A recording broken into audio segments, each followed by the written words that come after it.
Hello, and welcome to a brand new episode of Loud and Proud Mamas. I'm your host, Justine, And I'm your host, Laura. and we are back with a fantastic episode for you today, right on time. So I hope you guys are enjoying our regular schedule now that we're post holidays. Laura, how are you feeling today?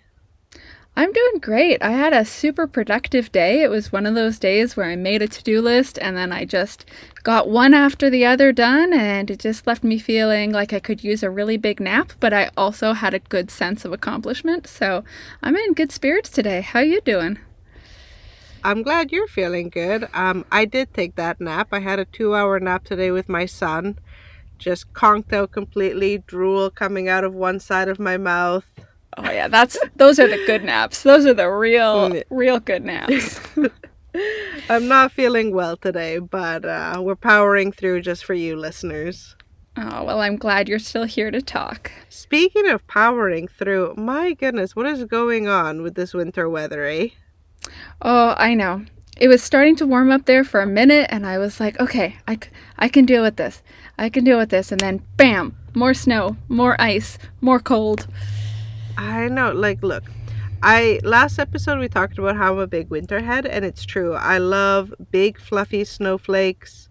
I don't mind shoveling. I'm not afraid of it, but like freezing rain, I give me one person in all of Canada who likes freezing rain. Like that stuff is so nasty.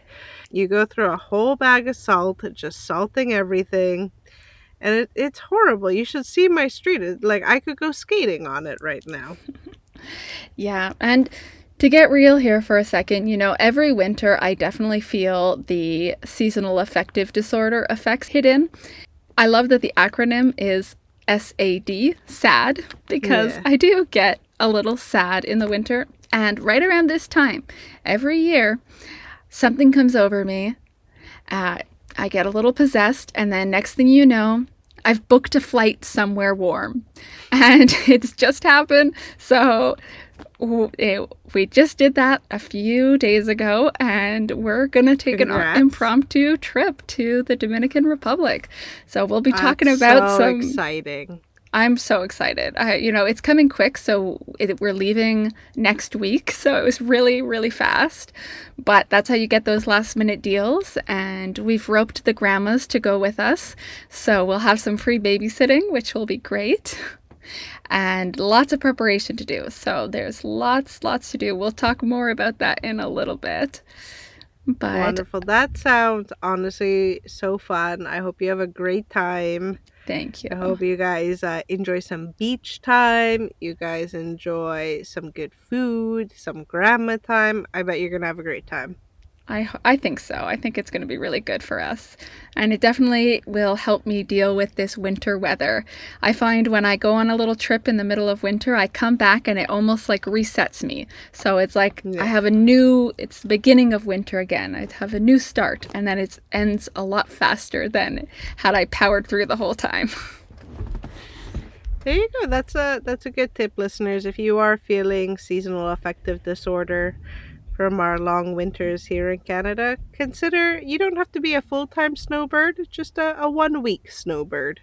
You know what I Yes. mean? And if that's not in the budgets, I hear red light lamps are good too. I haven't tried one, Yeah. but I have heard that helps a lot. Does similar effects. Have you heard of those? I have heard of those. We haven't bought one yet. But my husband also suffers from a seasonal affective disorder. We talked in the last episode. He's a little bit of an indoor cat, Same. and the 4 p.m. hits and it's dark outside, and he's like, "Oh God, I woke up today. I went to work. I came back from work. Now it's dark," Yep. and that's rough for him. Um, it's super boring. My way of dealing with seasonal affective disorder is that I just force myself to go on walks Hmm. in -30 weather. I dress Hmm. appropriately and I go for walks, even if I'm going when the sun is setting or I'm going when it's dark. Like just a little bit of fresh air uh, really helps me personally. Yeah. I'm really big into winter sports. I really love cross country skiing. I really love outdoor skating. This year I've been sledding with my son. So, Cute. I know it's very boring, but like just going out and being outside really helps me Yeah. specifically. I feel like it would help me too. It's that step of getting there. I feel like there's a piece that's missing that, like, once I'm doing it, I feel like it would help and I would enjoy it, but it's finding that motivation to actually take that step and go out that I struggle with. But maybe it's something with the help of some friends I can get into some more Yeah. winter sports. Yeah, like I'm sure we could get sleds for your daughter and we just pull the sleds, we chat, we drink some hot cocoa out of a thermos, There we go. just get outside. Yeah. But that is our winter discussion. It's pure ice right now, listeners. It's nonstop freezing rain. 0 out of 10. Do not recommend. So now that we're moving in from our horrible weather, let's talk about our beloved segment, my horrible poop moment of the day. Laura, I got a question for you. Yes. How does a tiny baby produce an adult sized shit? I do not know. I have yet to witness this, so I am not sure, but that sounds a little scary, to be So, honest. yeah. So this morning, 10, 11 a.m., you get the signal that it's time to do a diaper change. Very normal. Put him on the diaper change, undo the diaper. What is waiting for me in the diaper is adult-sized turds. Like Oh, something that will come out of us.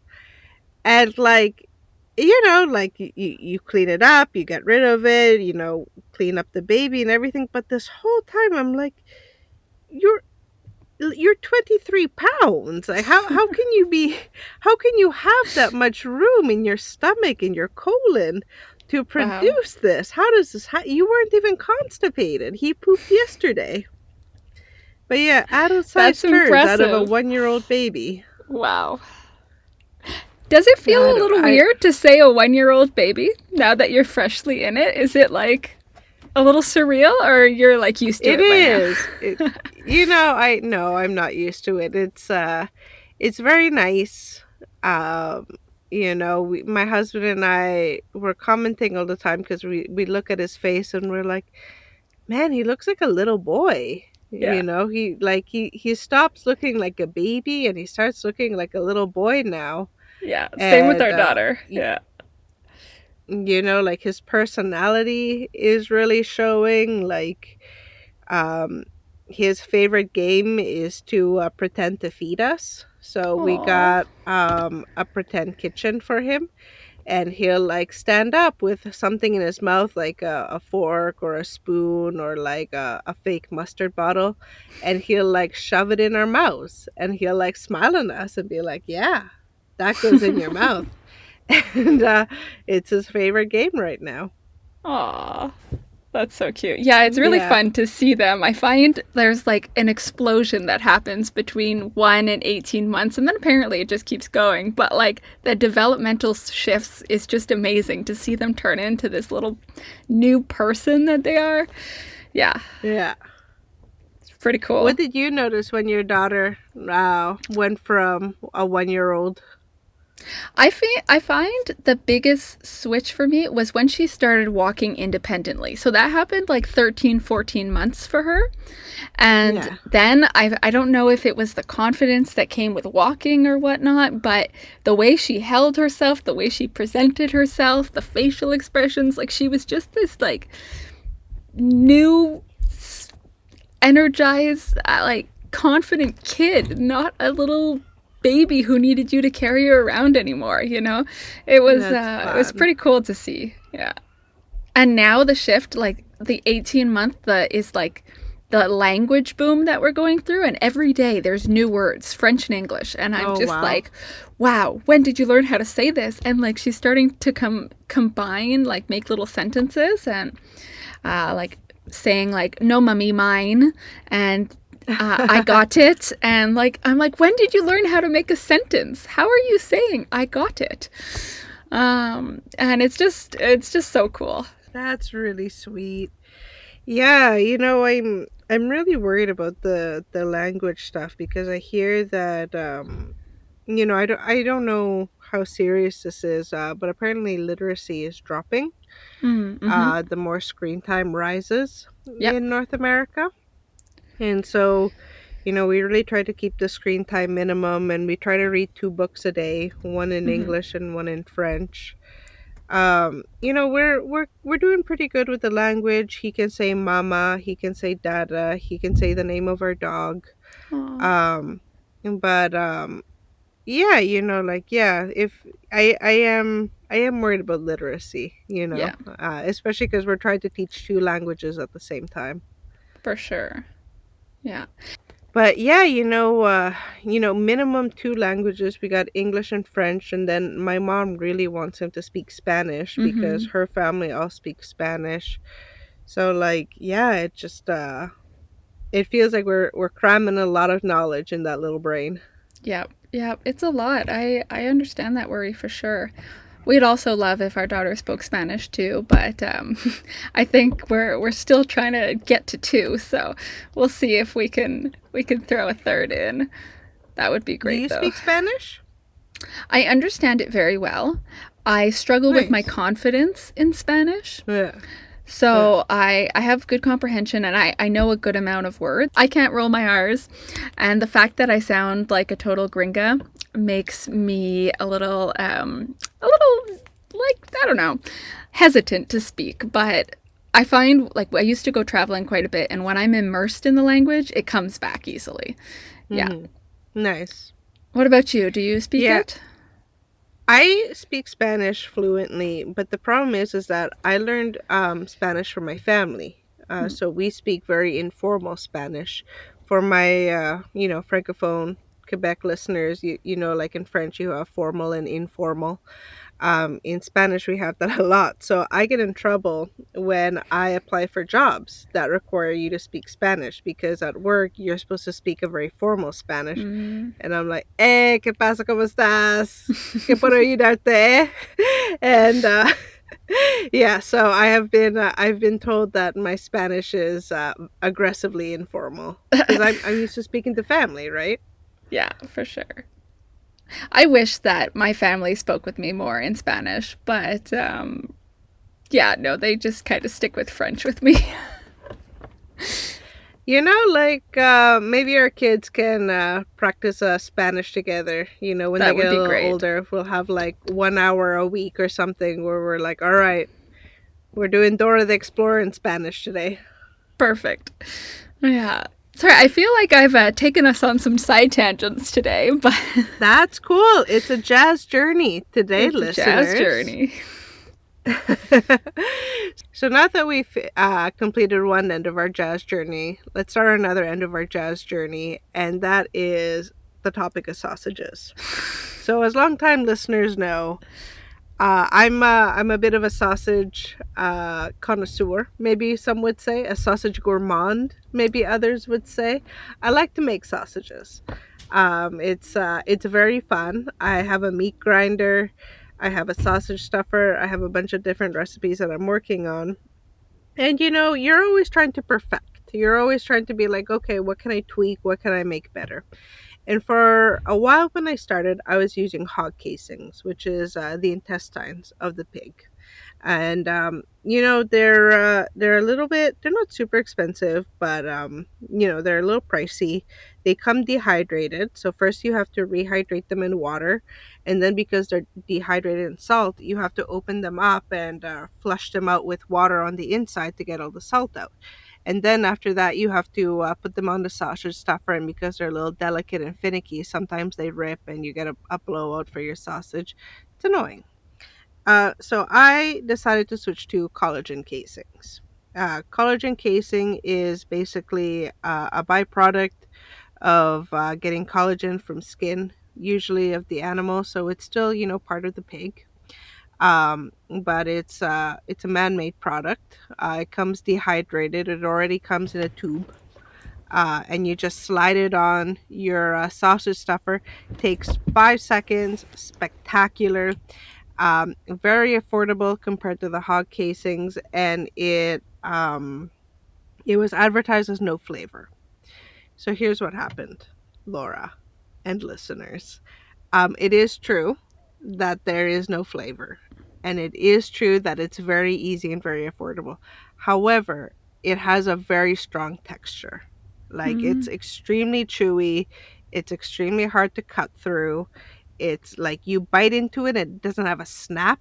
You know what I mean? Like, you really have to go like ah, ah, ah, ah, ah, and like to try and like chew through the casing. And my husband, who is a little bit on the food sensitive side, just like does not even try anymore. He slits the sausage in the middle once it's cooked and just scoops out the sausage from there. So I believe the collagen has just been a failure, and I think I'm gonna go back to the hog casings. But I don't know, listeners. If you are sausage heads out there, if you do make your own sausages, like, are there different brands of collagen that I should be using? Am I just not stuffing the sausages enough? Is the problem me, or is the problem the collagen?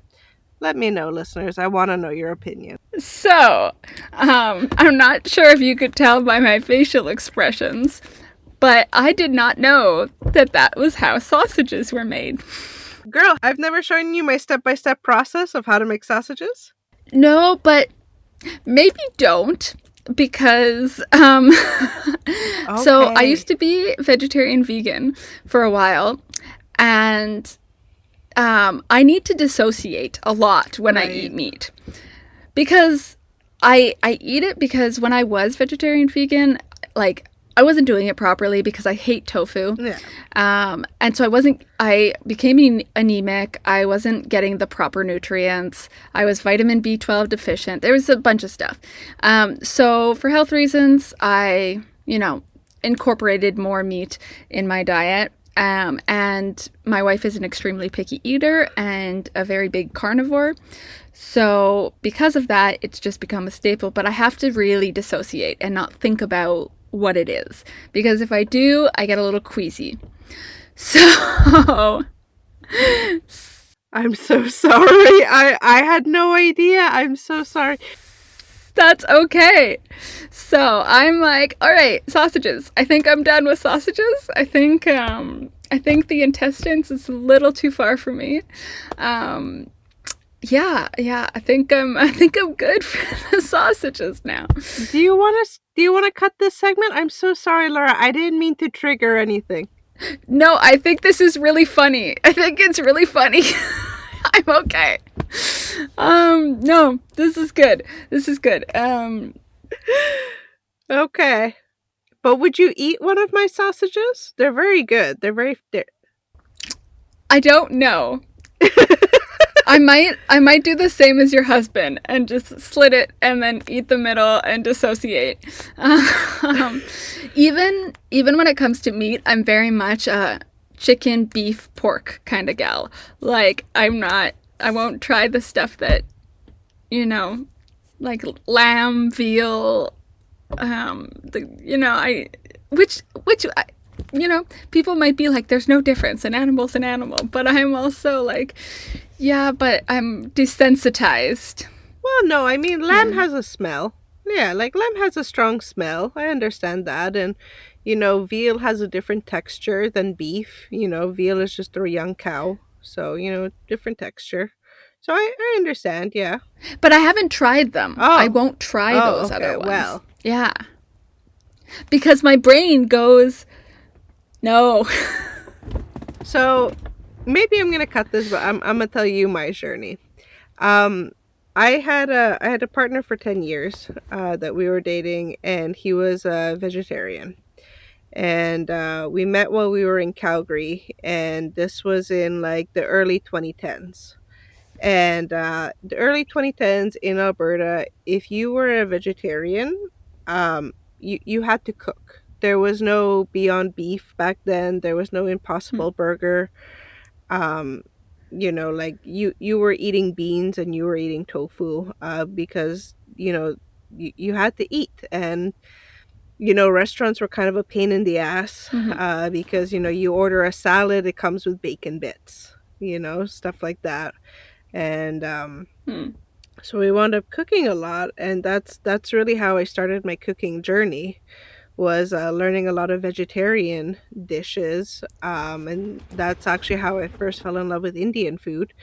I don't know if you know this, but a lot of Indian Mm. cuisine is very vegetarian and vegan friendly. Yes, I love it. And oh, I know, it's so good. And that's how I learned to cook a lot of dishes that way. And like, again, like, I was never vegetarian myself. Like, I would eat meat on the side, but when you're with somebody, Hmm. you don't make two different dinners, or at least I didn't.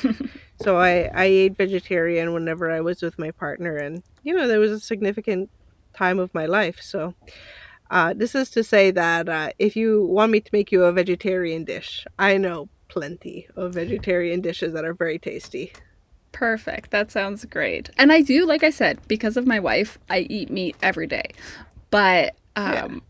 it does take a little bit of, like I said, dissociation, and I stick to the basics. Yeah, no, for sure. Maybe your wife will want to try some of my sausages. Yeah, she, like I said, a big carnivore. I'm sure she would. My husband's the same way. I went from dating a vegetarian for 10 years to being married to a carnivore. Yeah, there you go. All right, so let's move on to traveling with babies. So now that we've asked for listener help about collagen versus hog casings, now I want to pick your brain, All right. because here's the situation. I got international family. I got Mm. family in Poland and I got family in Peru. And I have traveled with my son within Canada, on a 5-hour flight, and that was good. But the thing is that, like, I'm familiar with the healthcare system in Canada. I know where to go if a fever spikes, something like that. I know that we can trust the food and the water here in Canada. And so I I want to visit my international family in Peru and Poland, but like the logistics of, like, how do you set up nap time? How do you, feed them? How do you do everything? Like, I just want to pick your brain of, how do we travel with babies? What are your tips and tricks? Because I hear that you've done it before. So I'm really happy we're talking about this because I too want to pick your brain, and this is like very big on my mind right now. There's so many things travel related that I'm trying to figure out before our trip. And so this is great that we can talk about it.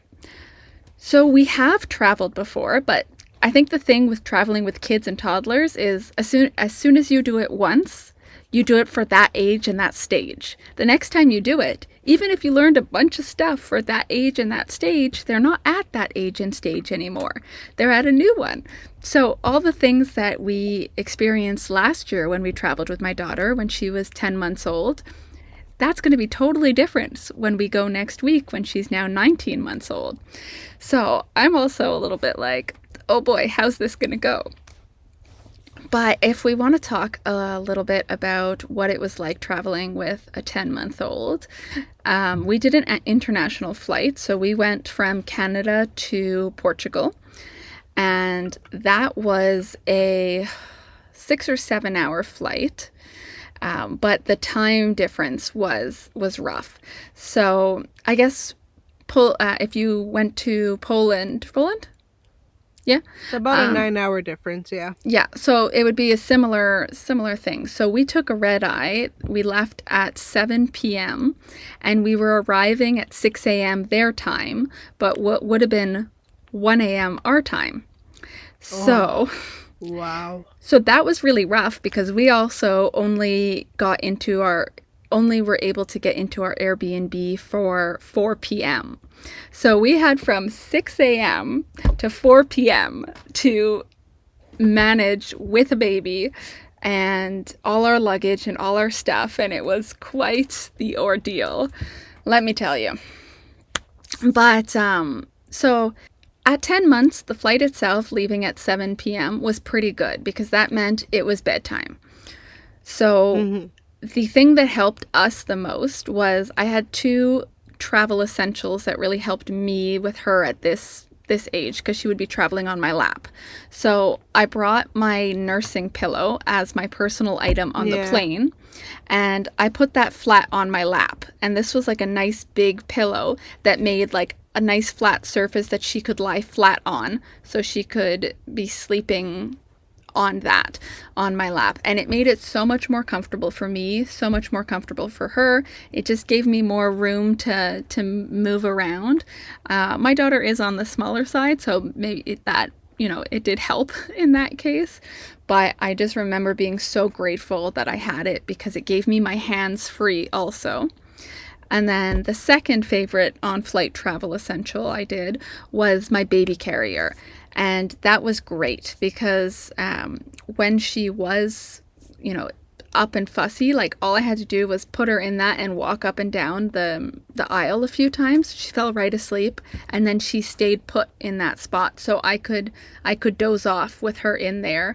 And Mm-hmm. my wife and I took Yeah. turns, but we were able to get some sleep with her sleeping. So she slept pretty much the entire flight, which was fantastic. And that baby carrier is what saved me for the travel. So if you're into baby wearing, then like this is the way to go.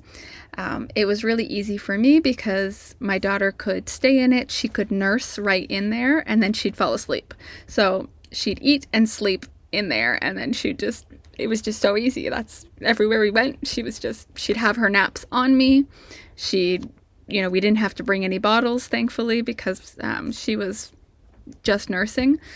Food wise, Mm-hmm. we did, at 10 months, she was eating a little bit, but like they don't eat full meals at that, or they don't need to eat full meals at that age. So it was a lot, like we'd give her a banana, we'd give her part of what we're eating, but there was no needing to prepare like a whole meal.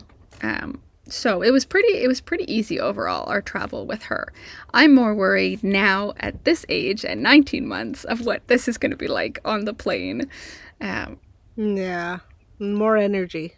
a lot more energy, a lot bigger. Like there's no way I'm bringing a nursing pillow this time because she's still going to be infant on lap, so she doesn't have her own seat. But I'm pretty sure she's just going to be like climbing all over us, trying to climb the seats, trying to kick the person in front of her. Like it's going to be a little chaotic, I think. But some things that I read is if they have, you know, toys that you see they're really into, hide them for a few weeks before you go and then reintroduce them on the plane so that they're like something new, or just get a few new little toys to keep their interest. So we have a few of those. Lots of snacks. We definitely are going to have lots of snacks because this flight is going to be at it's at 7:30 a.m. So we're going to have to get to the airport pretty early, but it's going to be a daytime flight, and we'll have a 4-hour flight and then a 2-hour bus ride. So it's going to be a little intense. So I'm not sure how it's going to go, but I think I'm going to get her some kid or toddler headphones so she can listen to some Yeah. music. And Yeah. we don't do screen time, but we Mm-hmm. might cave in if we really need to for a few minutes. Yeah. If it's a tool we need, then we'll do it. But we've been pretty good at avoiding it so far. One mistake I learned from our last traveling was I went through airport security with my daughter in the baby carrier because I read that if you have them in the baby carrier, they're allowed to stay in that through. You just have to go through the metal detector. But as I'm going through, I get stopped and I'm told to take the baby out of the carrier. And mine is one of the ones with lots of straps. And I'm like, there's Yes. people behind me. And I'm like, I got my bags and I'm like trying to get the baby out, and the baby's Oh not coming no. out, and I can't get and this is one that my wife usually straps me in because it's got quite a few layers to it. But she had already passed, so I was going through alone, so I had no one to help me take the baby out. And it was just like she was crying because she was like stuck in the carrier, and it was chaotic. So this time, Oh my God. and the worst part is, as soon as I got her out, the other security guard comes and said, "Why did you make her take it off? They can go through with a baby carrier." And I was like, oh Oh my my God. God. And then of course I'm traveling with family, so they're all rushing off. They want to get to the gates, and I'm like waiting alone with all the stuff. And like luckily my sister stayed and waited with me, but it was chaotic. So just to be Oh my safe, goodness. take the baby out of the carrier before you go through security to, just in case. I think both times my son was in the stroller Okay. when we were going and when we were coming back, and they let him be in the stroller. Okay. So maybe we'll do that next time. Are you bringing a stroller? Yes, we're going to bring a little umbrella stroller. I was headed back, and you fly to Montreal Mm-hmm. when you're coming back to Quebec. And there was this really nice Algerian family that was flying back with me to Montreal, and they were so funny. They had two boys, and the dad was making jokes with me. He was like, "Oh, yours looks much calmer than mine. Do you want to trade?" And they were pros at traveling already. I think they were a little bit more experienced, because I was like, okay, where do I leave the stroller, because I brought the stroller to the gate, and I was like, okay, where do I leave this, how do I, and they were like, Habibi, you leave it there, don't worry, be confident, it's all gonna work out. Like, they that was a highlight of my trip, was this really nice Algerian family that were just making jokes with me the whole Oh, time. nice. That really helps when you have like nice, understanding people around you when you're traveling with kids. Yeah, yeah. Yeah, So far, like, I've met mostly nice people having my son. Like, nice. you read a lot on the internet, on Reddit, these child-free people Hmm. who seem to despise children. Yeah. I haven't met any in real life, or if I have, they've kept that opinion to Yeah, themselves. I think same, but I think it helps too that my daughter is one of those kids that like will look at any stranger and give them like the biggest smile that just like you when a kid or a baby smiles at you like that, even if you hate children, like you can't be mad at that face. I think it just wins people Yeah. over. It wins me over, that's for sure. Yes. Yes. And your daughter, all babies are cute, but your daughter is extremely cute. Well, thank you. I think the same of your son. Those cheeks. Your daughter looks like a tiny little Christmas elf. Oh, yes, she does. She definitely has the little elf look. Yes, mischievous.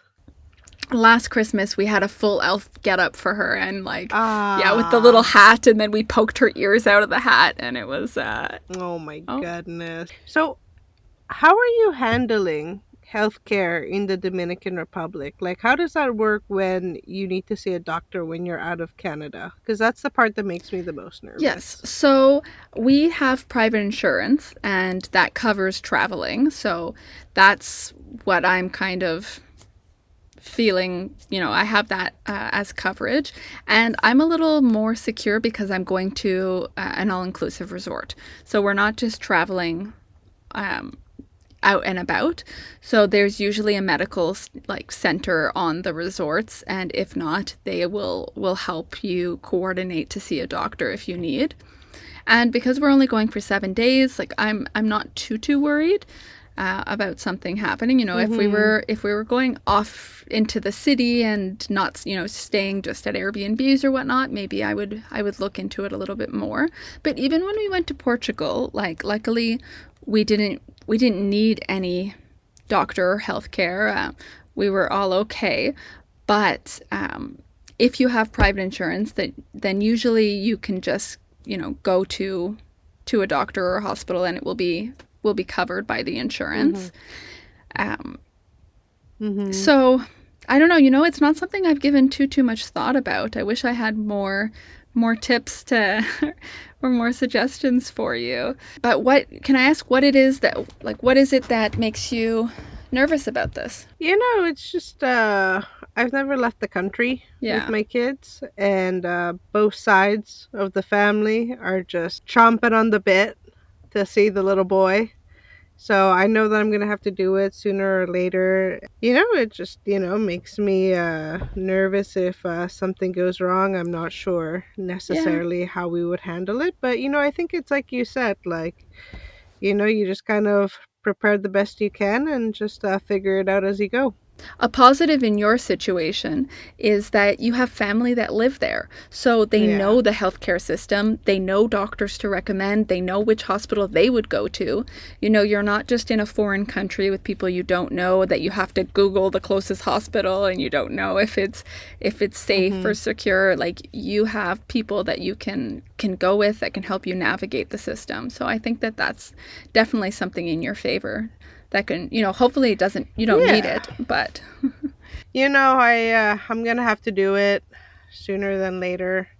All right, so we're all set for getting there for the airplane ride, and in your case, a 2-hour bus ride. What do you recommend, or what is your strategy for preparing to go? so right now the preparations, it's actually a lot more than I was expecting. So now that my daughter's a lot busier, there's a lot more things I think that I'm going to need. So the packing list is just like growing and Oh growing my and God, growing. yeah. And something that I didn't think of ahead of time was, so we're in the middle of winter right now. And so all my daughter's clothes are winter clothes. And the Right. sizes that they're in, so she's an 18-month size clothes. They're all winter clothes. But we're going to a summer resort, or like not a summer resort, a resort in the south. So she needs summer clothes. But I have her summer clothes from when she was 1, and I have some summer clothes for when she's going to be Right. 2, but I don't have summer Oh clothes for no. 18 months. And I don't want to go out and buy a bunch of clothes Oh no. for, for a week. So my poor daughter has been having to deal with me for the last 3 nights. Every night, I'm just having her try on everything that she was in last summer to see what still fits, and Oh trying on no. everything that I have for Yeah. next year or for the summer, that to see what's not too big. And this poor kid has been such a trooper, because it's just one thing after the other, and she's running around the living room, and I'm chasing her with a dress to see if it fits, and then of course it's really cute. Every time I put a dress on her, and this was unprompted, she does this herself, but every time there's a new dress on her, she'll look at it and she'll go, pretty. And then she'll want to run to the mirror and like do a little Oh. little look in the mirror, and then she says off and she takes it off. She doesn't want to keep it on. But it's a lot more work than I thought to be able to just decide of what to bring. And then Yeah. you have to think about the mornings and the evenings and how many outfits to pack, because I don't know about your kid, but my kid gets dirty and wet like every 5 minutes. And Oh my dirt God. is one thing, Yeah. but when they get soaking wet, Nonstop. like my daughter can find a cup of water that we have no idea it's there, and then next thing you know, she pours it on herself. Yeah. So, or Absolutely. dog Absolutely. bowls of water or cat bowls of water. She just finds them everywhere, and it's like, oh, Oh look my at this God. sensory Obsessed. toy right here. Yeah. So that has Yeah. been quite the ordeal. And shoes. She's between shoes too. So I'm like, I don't have sandals that fit her. And so there's, all these little things, and hats. Yeah. Same. I don't have any summer hats for the size that her head is right now. Man, yeah, that is an interesting Yeah. snowbird problem. How is it going? Are you finding enough stuff, or are you going to be forced to? No, I think I'm good. I think I'm gonna have to go hit up a secondhand store to see if I can find some sandals that fit, and maybe a hat or two. But I was able to find a bathing suit that fit. I was able to find, I think, enough clothes. So I think we're good to go with that. Yeah, but that was definitely a challenge I wasn't anticipating. It's not something I really thought about. Yeah. And the other thing in our preparation is vaccinations. So we do vaccines for our daughter. Hmm. And here in Quebec, the schedule that we're following, we had her to do her 18-month vaccines when she turned 18 months. But right when they were booked, she got a fever. Ah. So we weren't able to get them done. We had to cancel. And if you are a procrastinator like Oh me, no. just have you know that in Quebec, if you want to book online for your vaccines, you have to book them to fall within the 2 weeks around the time that they're 18 months. Okay. Because if you try to book after those 2 weeks, it won't let you book online. Oh, okay. Yes. So these extra steps made it so that I just kept pushing it. I was like, well, I have to call them. And that's a big step for me. Yeah. So it kept pushing it. And then finally I called a little while ago, and I was able, there wasn't many appointments at the CLSC near our house, but I got an appointment for the beginning of February. But we're leaving. This is now, January 12th, and we're leaving next week. And so she wouldn't have had her vaccinations. And this is not something that I'm comfortable with, going to a resort without this coverage. Yeah. So, today my whole day was pretty much spent calling every healthcare center around that I could find to see who would take her this week to get her vaccines. And success, we did it. We found one, and she's going on Wednesday to get her vaccines done, and we'll be good to go. And so I feel so much better because, especially hepatitis, I think A, you can get from food contamination, and she'll be eating the food, and I just feel better knowing that she'll be covered. Yeah. So, but that was something I didn't think about also when I booked the vacation. There are little things when it comes to travel that you don't necessarily think of right away.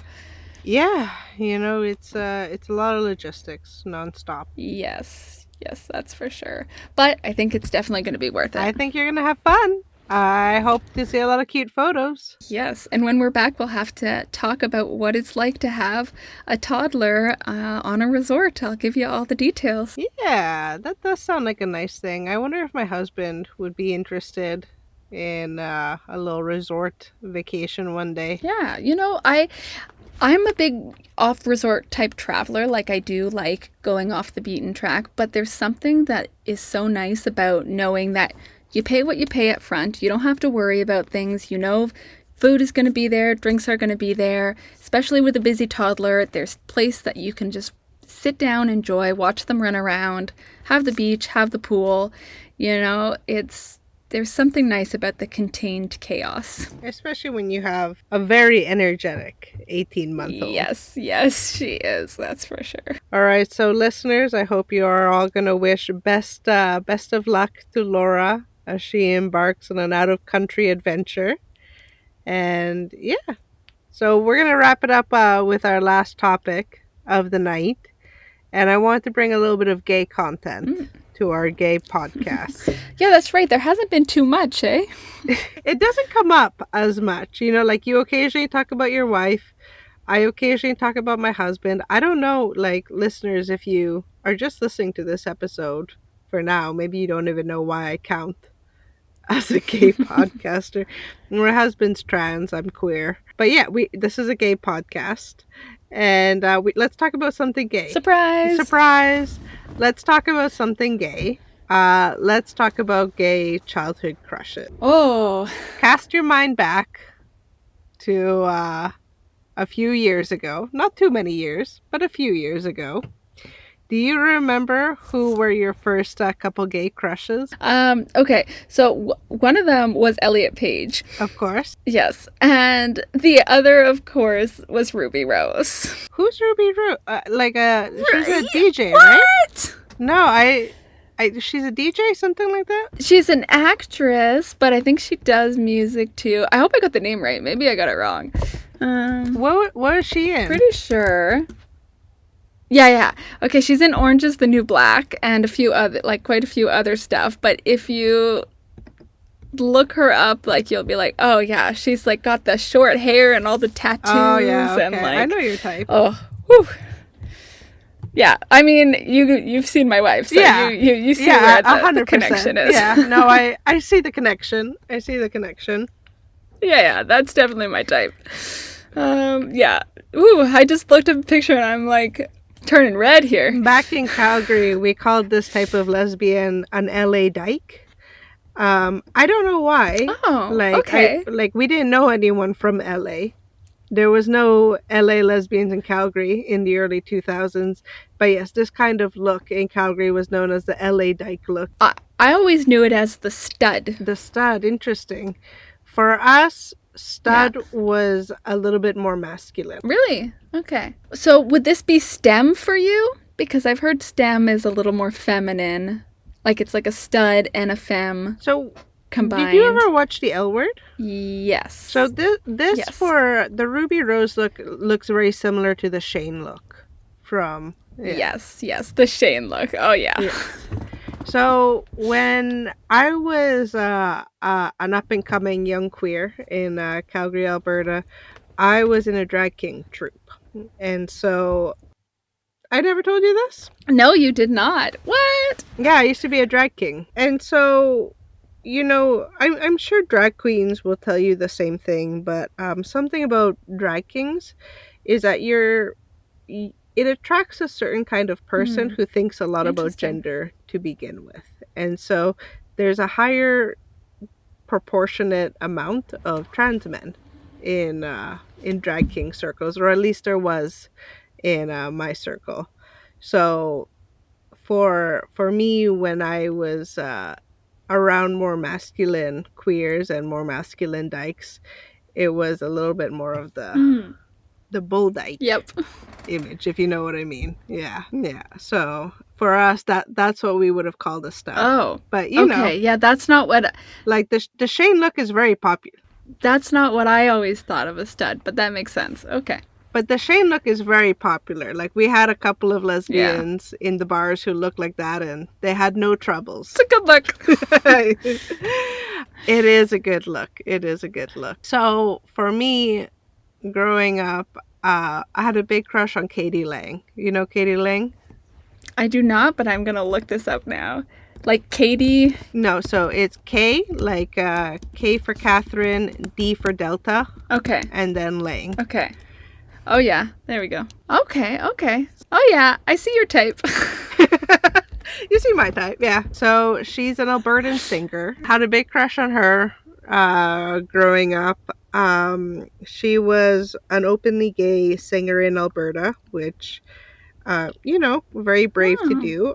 She was also a vegetarian. And the joke was in Alberta that they didn't know whether to hate her for being gay or for being vegetarian. Both of them were Oh, equally boy. despised. Alberta sounds great. I'm kidding. The other big crush I had was Ray Spoon, who is a non-binary musician. They typically do a lot of like kind of like electronic experimental music, but they had one Oh, yeah. country folk album called My Prairie Home. It what do you call it? It's like a visual album as well, so it has a bunch of music videos. You can actually watch it for free on YouTube if you want. I'll send you the link later. Hmm. um it won a bunch of awards for Canadian content, and Cool. Sure. it's very beautiful. It talks a lot about gender. It talks a lot about Ray growing up in a very religious home in Alberta, and first coming out as gay, and then coming out as a trans man, and then eventually coming out as non-binary, and just set to a lot of really beautiful music. And the music videos show a lot of really beautiful scenery of Alberta. I showed my husband it, and he really liked it. So listeners, if you want to check it out, I do recommend Ray Spoon, My Prairie Home, if you want to see some Nice. good queer prairie content. You should put it in the show notes. I will put it in the show notes, and maybe we'll tag Ray Spoon Ooh. on Instagram. Yeah. I used to see them live all the time when I was in Calgary because they would perform. Obviously, they don't know me or like know my face, but we always used to sit up in the front and wave like this. And, Ray, being an entertainer, would wave back at us. So, You that feel the was nice. connection. Yeah. You feel the connection from a fan to an entertainer, that parasocial relationship. Yep. But yes, now I know your type. Yes, you And now do. you know my type. I'm surprised you didn't guess it. Yeah, I mean, like, I don't know what your exes look like, so I only know what your wife looks like. True. So it's hard to, like, compare. I have a type. But Let's just say you have a I type. have a type. Yes, you have a type. I have a type as well, and my type is my husband. Yes, same. Well, I mean, same to my wife. Yes. Same to Anyhow. your wife. Yeah, it'd be funny if my husband was both of our types. Yeah, on that note. You got anything else for our episode? No, I think we covered a bunch of stuff today. That was great. I think we have graduated from a jazz journey to a jazz odyssey. And lots more next time, listeners. Come on back. Lots more listeners. Please come on back. We'll be so happy to have you join us. We'll talk about more gayness, conception, horrible poop stories. We got it all for you, listeners. Yeah. Extra long episode for you today. But that's just how giving we are. You're welcome. All right, listeners, thank you so much for listening. Laura, you want to take us out? Yep. Have a great night. Thanks for putting up with us on this jazz journey, listeners. See you next time.